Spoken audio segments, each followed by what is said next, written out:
When I was gathering information for this video, I stumbled across a video with drunk animals. Don't get me wrong, humans have nothing to do with it. The animals just ate the fermented marula fruits. But I don't really care about alcohol issues in the wild. I'm interested in this particular elephant, this particular tree, and these particular monkeys. Yes, it is what you think it is. The elephant is trying to shake the monkeys off the tree. And he's putting a lot of effort into this, as if this task is part of his daily routine. Stomping on the spot, douse oneself with water, shake off a couple of monkeys, eat corn crops. Though it could be just a coincidence, right? Animals do thousands of strange actions. Some seem meaningful, although there is actually no rationale behind them. Maybe the elephant decided to shake the tree just because he felt like it, or to shake down not fully ripe fruits. You never know. And the monkeys were unfortunate to be in the wrong place at the wrong time. Not a bad theory, but the problem is that elephants do this all the time. Here, for example, we can see the same thing happening to the poor leopard. Moreover, it was already dark.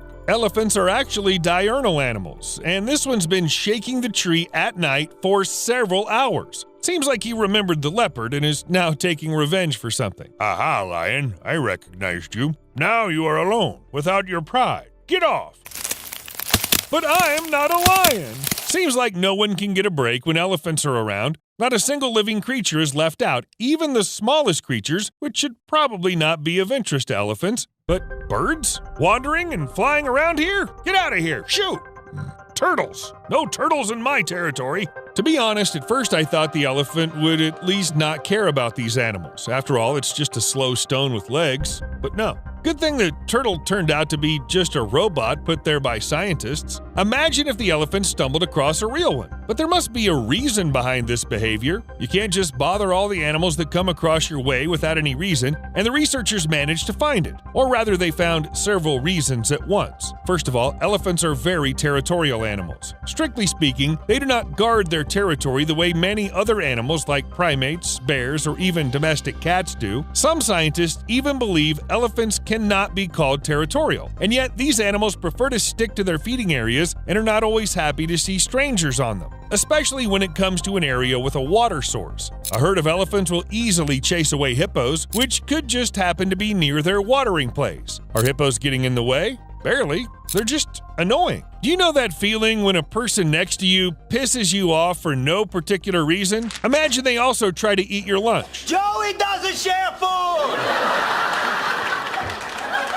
What do you think? Chasing someone away from water and even more so attacking them is terribly rude? Animals don't do that at all. After all, at the watering place, all the animals uphold an unspoken truce, which cannot be violated, or you could, I don't know, become a villain in the new Disney movie? If you also have this vague feeling, then you must have read The Jungle Book by Rudyard Kipling. Thanks to this writer, people think that animals have some kind of code of honor, although any predator will gladly grab a bite without leaving the watering place. What? It's convenient. You can have a drink and a snack at the same place. But back to the elephants. Another reason they can attack random animals is called musth.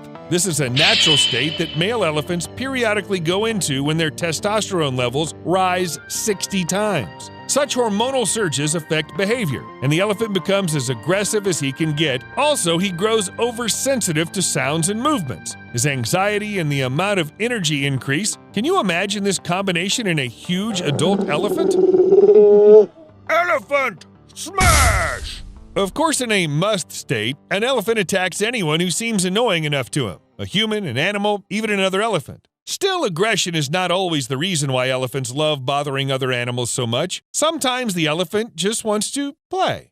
Come on, everyone has a playful mood, so why should elephants be any different? They have a sufficiently advanced intellect to enjoy this. African elephants assume over 200 different poses, conveying a variety of emotions and desires. Through posing, they also show an invitation to play. It's just that not all animals can recognize it. Well, even humans do not always understand what exactly elephants are trying to express, so what can I say about rhinos? These guys do not have enough intellect to distinguish between all sorts of subtleties. Eat, make sure they're not eaten. Procreate, they love simple things. So when the elephant wants to play, he receives aggression in response and then fights back.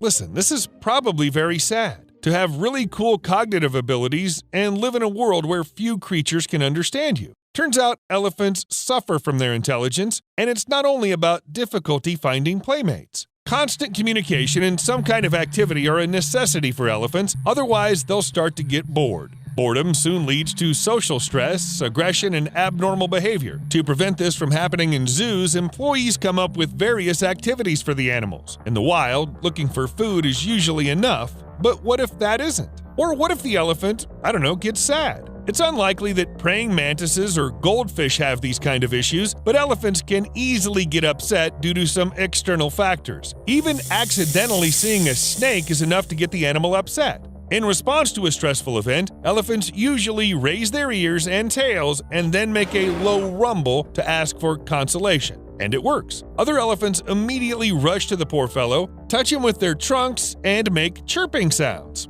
I'm not sure if they really understand how comforting is supposed to work. Well, when one elephant puts his trunk in another elephant's mouth, it somehow doesn't really comfort you. Well, as if people are any better. There.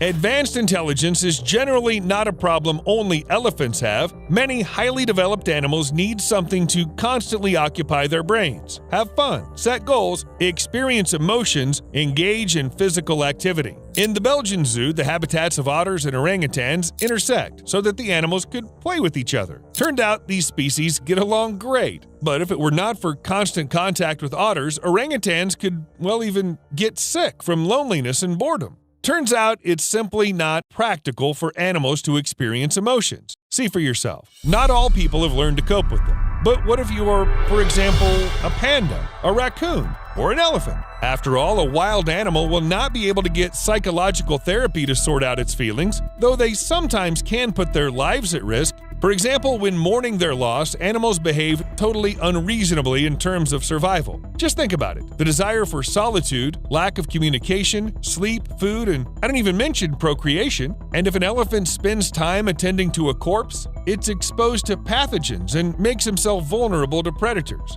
You have to admit, in a situation like this, it'd be much easier to live without emotions. Many animals do not worry at all, even if their close relative dies. And they feel great, because sadness can end badly. An animal too lost in its grief not simply eats less, it stops eating altogether. Lack of food and social interaction gradually wears out even the toughest body, and in such conditions, it's impossible to survive in the wild. Can we say this is death caused by grief? Perhaps. Well, enough about the sad stuff. Moreover, this is not the only problem caused by the high intelligence of elephants. Being so smart, these animals have become the nastiest pests ever, in every sense of the word. When some wild animals prefer not to get involved with people unless absolutely necessary, the elephants think differently. Why waste time looking for food when there's a whole buffet in the fields? Easy and fast to get, and also nutritious. As for the people who don't seem to be happy about it, who even cares about them? Moreover, most of the tricks that help scare away other wild animals do not work on elephants. Traditionally, farmers have used loud noises such as drums, shooting in the air, or exploding firecrackers, but elephants are smart and persistent. They understand all this rumbling will not harm them, so why stop?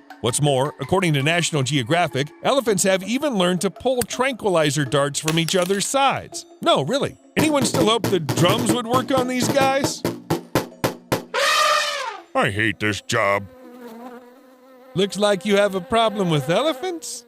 It seems so weird, it almost sounds insane. But bees really help people fight these huge mammals. African elephants are afraid of their bites because insects, especially African honeybees, can sting the eye or inside the trunk. The best way to avoid pain is stay away from the hives or even run away when you hear the familiar buzzing sound. So for now, the only fail-proof and effective way to deal with elephants is to install a fence made of beehives. Though let's wait a little. Perhaps the elephants will soon come up with protective suits. See you later.